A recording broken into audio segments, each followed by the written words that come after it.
One of the most important beliefs that people have about politicians is that politicians do whatever polls tell them to do. We hear a lot of complaint about the lack of strong leadership, that politicians find out what the public wants and then they pander to it, or at least they say they'll pander to it. Now, what this idea of the poll-driven politician creates is the impression that the political system may have all kinds of problems, but on the whole, it's responsive and accountable to the public. But once you actually start to look at public opinion in a more detailed way, what you discover is that the idea of the poll-pandering politician is really a myth. For example, there's broad support in the US for a whole range of policies. Polls show that most people support increased spending on inner cities, more spending and regulation on the environment, more spending on education, more spending on healthcare. We also find that majorities support increases in the minimum wage, stricter gun control, and campaign finance reform.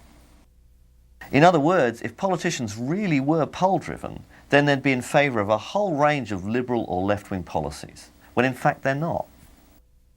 Now, the question that this raises in a democracy is, how is this mismatch between what the people want and the policies pursued by their representatives possible?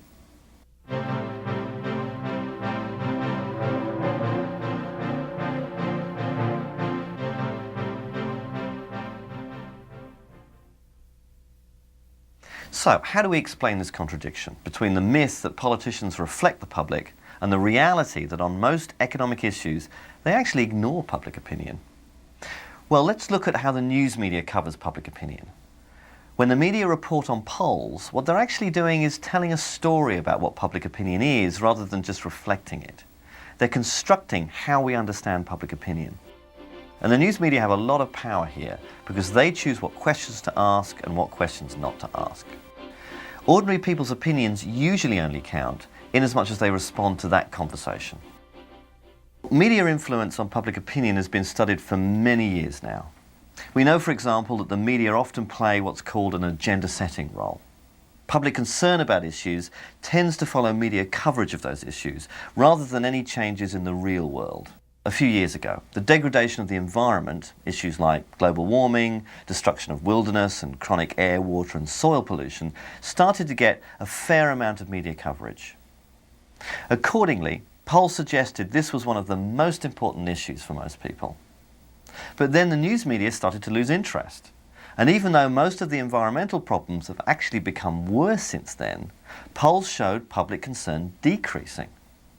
Or take an issue like drugs.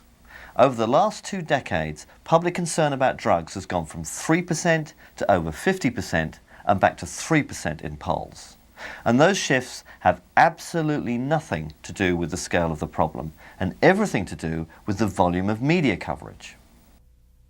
The power of the media to define what issues are seen as important has to do with the relationship between what the media report and what they don't. Media influence in this sense is subtle but profound. The media can help shape or modify what we know about an issue. The media create the impression that the American public has a real choice. You can choose Bush or you can choose Gore. The implication being that they're both very different. But on substantive budgetary or economic issues, the differences between them are really on the margins.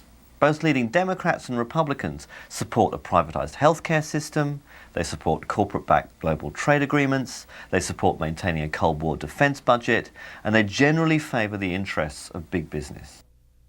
But the media give the impression that Democrats and Republicans represent a broad range of opinion by focusing on civil liberty, non-monetary issues like gay rights or abortion, where Democrats and Republicans really do differ. And this masks the degree of elite consensus.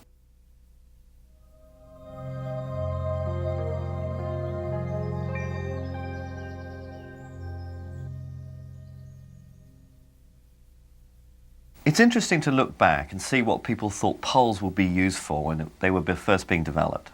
For instance, when George Gallup began to refine and to develop the art of public opinion polling in the first half of the 20th century, he saw it as the dawn of a more democratic era.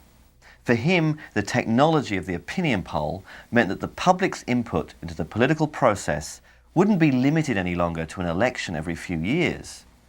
Political elites could actually act on the basis of what the people said they wanted on quite specific issues. Now, nearly a century later, we live in a poll-saturated culture, and the question is, has that democratic vision been realised? Are politicians responsive to real public concerns? And unfortunately, I think the evidence is that rather than being a mechanism for extending democracy, public opinion polls are used and reported in highly selective ways that match the agenda of political elites.